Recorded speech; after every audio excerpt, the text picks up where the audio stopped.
So going further, what we have over here is we have finished one portion of the plan. Now we will continue with the next portion. Now there is a toilet slab over here. Obviously the toilet slab, depending upon whether we are using Indian WC, that is Indian commode, or Western commode, the toilet portion, the toilet slab needs to be sunk. Obviously nowadays the commodes which are available can be directly put to the wall also. We can put it in the wall and the pipes can be taken out from the wall also. But the problem is that if the toilet has a WC as well as bathroom, then from the bathroom the water to be taken out needs a nanny trap. Now whenever we have a nanny trap, providing a drop in the slab, getting the slab lower than the normal floor level by about 15 to 20 centimeters becomes very important, because this nanny trap has to be fitted over there, and in this nanny trap the water will be going wherever. In this we'll have to fit the nanny trap, the water will be going over there in the nanny trap, and from there the water can be drained out, it can be taken out through the plumbing systems. Obviously some of us could be thinking, why not only drop that portion, a small portion where the nanny trap has to be fitted. Obviously even that thing can be thought of, but then what we have to remember is, if at all there is a small drop taken, say wherever there is a nanny trap, that drop would be seen from the bottom, from below. Whoever is using this below, from there that small portion of the drop will be seen in the whole thing, and that will not look aesthetically good. Aesthetically it looks a bit shabby. So what the engineers and the architects prefer is that they get this whole portion sunk, the whole portion is brought down, and within that wherever required the nanny trap is fitted, and there is absolutely no problem even if the commode has to be fitted in the wall. Now in this case, let us assume that we are having a Western type of WC to be fitted. So we are required to sink this slab.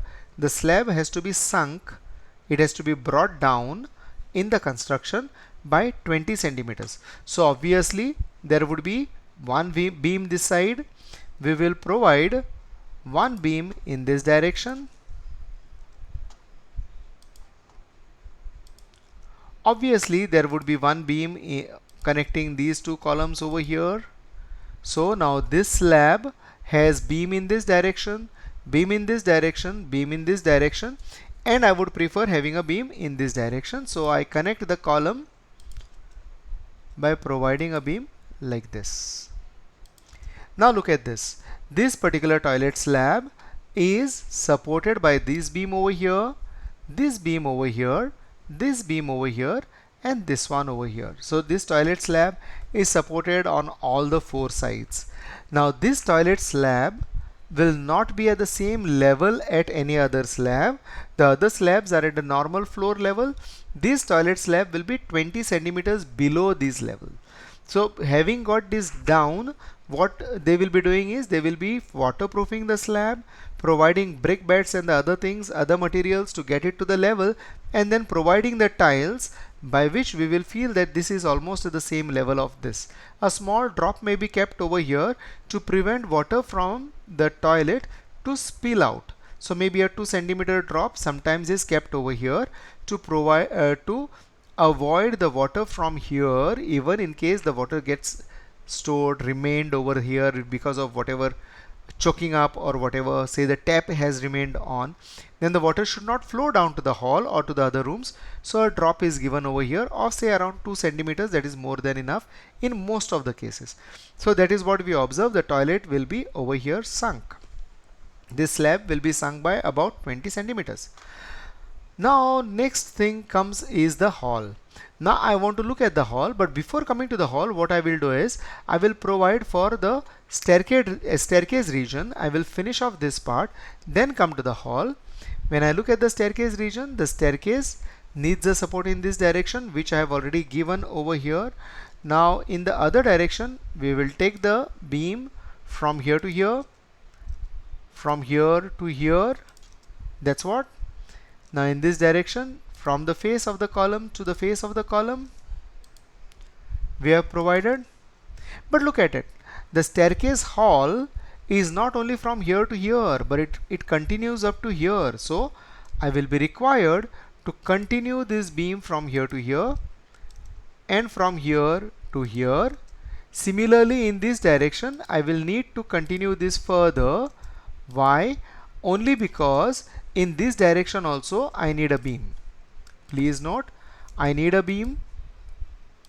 So now what happens, this full staircase hall in this direction is connected to the columns. The staircase hall gives the load to the landing over here. From the landing it goes on to this beam. The staircase hall gives the load to the landing. From the landing it gives to this beam. This beam over here gives the reaction to this left column, gives the reaction to the right column. This beam over here gives the reaction as a point load to this beam, gives the reaction over here as a point load to this beam. It gives as a point load to this beam. Now this beam over here, look at it, this beam is a overhang of this. So there is a beam which is coming over here and it continues further. There is a beam coming over here and it continues further. So this beam will be giving a point load here for the continuous beam with a overhang. Continuous beam with a overhang. So that's how the full staircase hall is supported on all the four sides. Now let us look at the hall over here.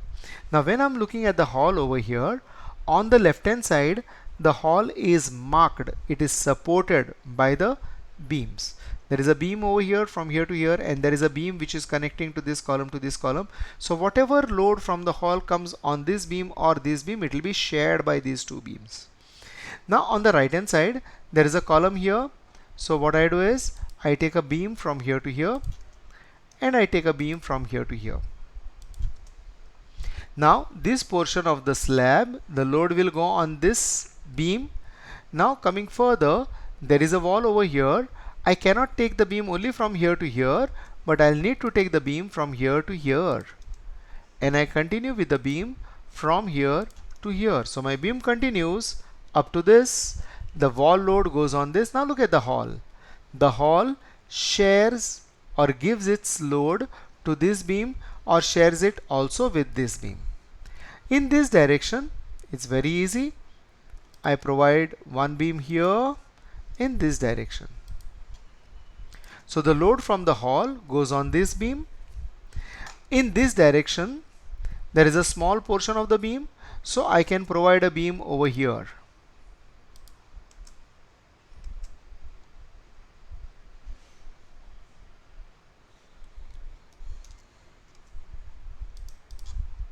So I have provided a beam over here. Now look at this hall. This hall has beams in this direction, in this direction, in this direction, in this direction. Now the only problem is that this portion over here has two beams. Can we do anything about it? We will think about it slightly later once we have made the full framework ready.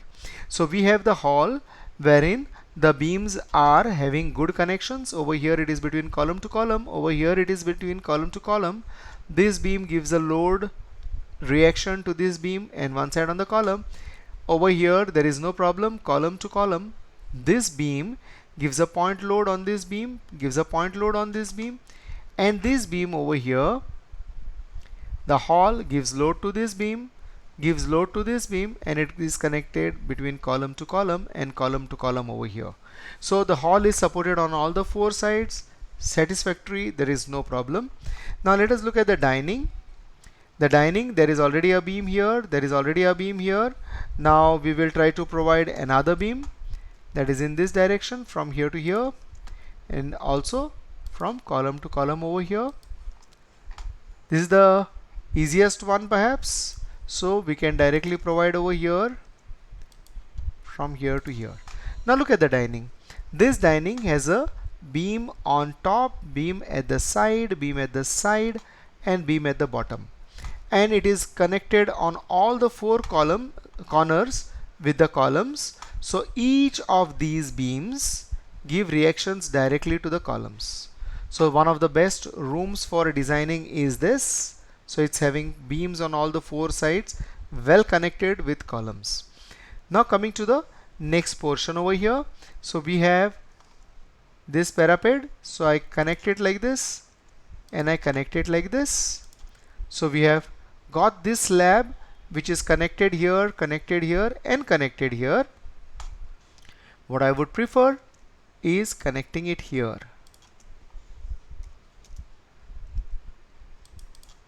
Now this slab over here is connected on all the four sides with beams.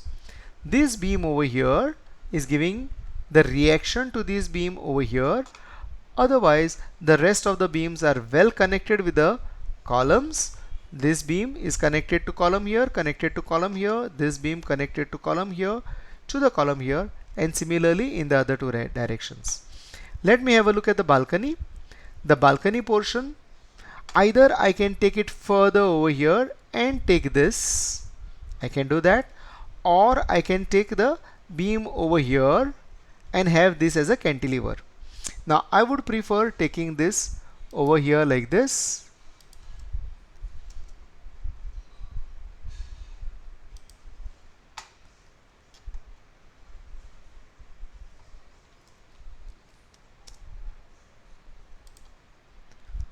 So my balcony slab is supported on all the four sides by the beams. There is a beam here giving reaction to this beam, giving reaction to this beam. This beam supports the slab. This beam is connecting column to column, and this beam is there on this in this direction.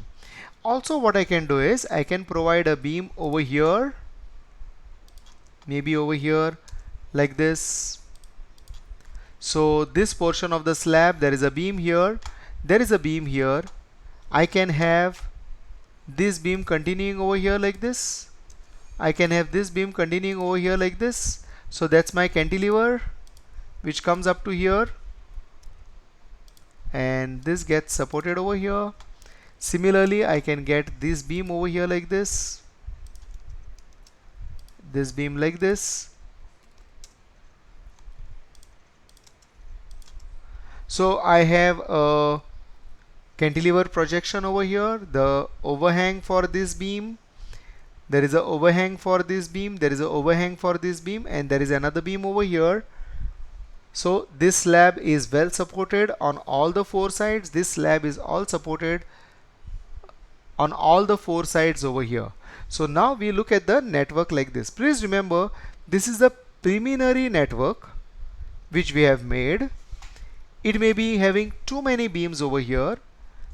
We need to have a re-look at this, and after having a re-look at this, we will decide if we need to add some beams somewhere, or we need to remove some beams from somewhere because they are becoming too many or they are not aesthetically pleasing.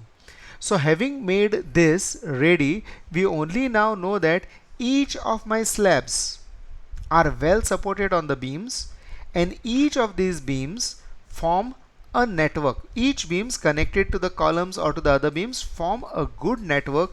The load from the beams go to the other beams or to the columns, and everything appears to be very stable. So that's how we have planned this. Now we will have a re-look at this and see if something can be changed in this.